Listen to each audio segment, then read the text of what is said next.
নমস্কার, আমি সৌভিক। নতুন ভিডিওতে সবাইকে স্বাগত জানাই।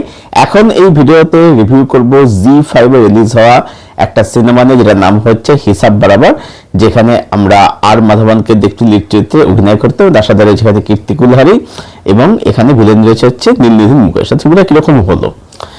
তো এই ছবিটার যে আইডিয়া, সেটা কিন্তু গল্প কিন্তু ভালো ছিল।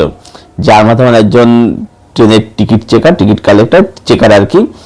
তো সে সব কিছু খুব হিসাব করে চলে। একদিন সে মানে আবিষ্কার করছে যে তার অ্যাকাউন্ট থেকে 27.5 টাকা বা 27 টাকা 50 পয়সা এখন হবে, সেটা হাওয়া হয়ে গেছে। এবার সে প্রতিটি টাকা হিসাব সে রাখে এবং সে টাকাটা কোথায় যাচ্ছে, এবার একটা বড় স্ক্যাম নিয়ে যাচ্ছে গল্প।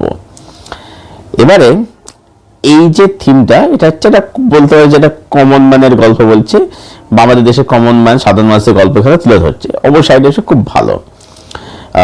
পঙ্কজ কাপুর, যিনি হচ্ছেন শাহিদ কাপুরের বাবা আর কি, ভিলেনটা একজন অভিনেতা। তো পঙ্কজ কাপুর তিনি একটা শো করতেন, যেটার নাম হচ্ছে অফিস।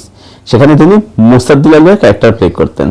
সেখানে কি দেখানো হতো যে এই যে সরকারি দপ্তরে গেলে, অফিসে গেলে এই যে বিভিন্ন এই যে সাধারণত এই যে হ্যারাসমেন্ট হয়, যে এখানে যান সেখানে যান, ফর্ম ফিল আপ করে হ্যান তেন, এগুলো ইয়ে করা হয় আর কি। কারণ সেরকমই থিম আর কি, ঠিক আছে, সেরকমই থিম। এবার ব্যাপারটা হচ্ছে কি, এই ছবিটা আইডিয়া যেমন ভালো ছিল, ছবিটা না খুবই একটা বিলো অ্যাভারেজ সিনেমা, যে খুবই বিলো অ্যাভারেজ সিনেমা। কেন বলছি, তা প্রথম পজিটিভগুলো বলে নিই একটু। এখানে কিন্তু আর মাধবনের পারপাস কিন্তু এখানে ভালো, বেশ ভালো।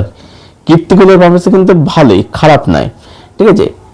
মেকিংটা সেগুলো মন্ডলের ডিসেন্ট সেগুলো আর কি।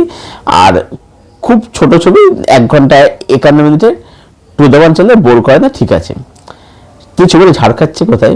ব্যাপারটা হচ্ছে যে এই ছবির মধ্যে যে ট্রোপসগুলো আসছে বা যেগুলো একটা ভালো টুইস্ট হিসেবে ইউজ হতে পারত, সেইগুলো কি হচ্ছে এত চটজলদি আসছে, এমন হঠাৎ করে চলে আসছে, এবং যেহেতু কোনো বিল্ড আপ নেই, যার ফলে না কোনো কিছুই ফিল করা যায় না। প্লাস এখানে নীলনিধি মুকেশের ক্যারেক্টারটা, সেটাকে এত ক্যারিকেচার হিসেবে লেখা হয়েছে এই সিনেমার মধ্যে, যার ফলে হিরোইন কনফ্লিক্ট ফিল করাই যায় না। তাকে একটা ওয়ান ডাইমেনশনাল ভিলেন দেওয়া হয়েছে এবং এন্ডিংটা কেমন একটা অদ্ভুত, একটা বোকা একটা এন্ডিং লাগলো আর কি, ঠিক আছে। আইডিয়া ভালো ছিল, ঠিক আছে। এখানে যে বিভিন্নগুলো দেখা যায় সেগুলো কিন্তু ভালো, কিন্তু ব্যাপারটা হচ্ছে সেগুলো পেছনে কিন্তু বিল্ড আপ নেই, সেগুলো ফিল আমরা করতেই পারছি না। ছবিটা এত তাড়াতাড়ি এগোতে থাকে না, ফিল করাই যায় না। হ্যাঁ, কিছু মোমেন্ট অবশ্য ভালো আছে, কিন্তু ছবিটা ওভারঅল কিন্তু দাঁড়ায় না। তো ওভারঅল এটাই বলবো যে আইডিয়া ভালো ছিল, বাট ছবি হিসেবে এটাকে একেবারে ভালো সিনেমা বলা যায় না। এটা একটা খুবই মানে বিলো অ্যাভারেজ সিনেমা, খুবই বিলো অ্যাভারেজ সিনেমা আর কি। তো আমার দিক থেকে এই সিনেমাটাকে রেটিং থাকলো 4.5 আউট অফ 10। এই ছিল আমার রিভিউ হিসাব বরাবর সিনেমাটাকে নিয়ে। তো তোমাদের সিনেমাটা দেখেছো বা যদি না দেখে থাকো, দেখতে পারো, otherwise you can skip it. তো যদি কেউ দেখে ছবিটা কীরকম লাগলো কমেন্ট করে জানাও, ভিডিও ভালো লাইক করো, শেয়ার করো, চ্যানেলটাকে অবশ্যই সাবস্ক্রাইব করে দিও এবং পাশের যে বেল আইকনটা আছে সেটাকে প্লিজ অন করে দিও, যাতে করে রিভিউটা আসলে তার নোটিফিকেশন সহজে ভিডিও শেষ করছি। আবার দেখা হচ্ছে তোমাদের সাথে খুব শীঘ্রই নতুন কোনো একটা ভিডিওর সাথে। তোমার সঙ্গে জুড়ে থাকো।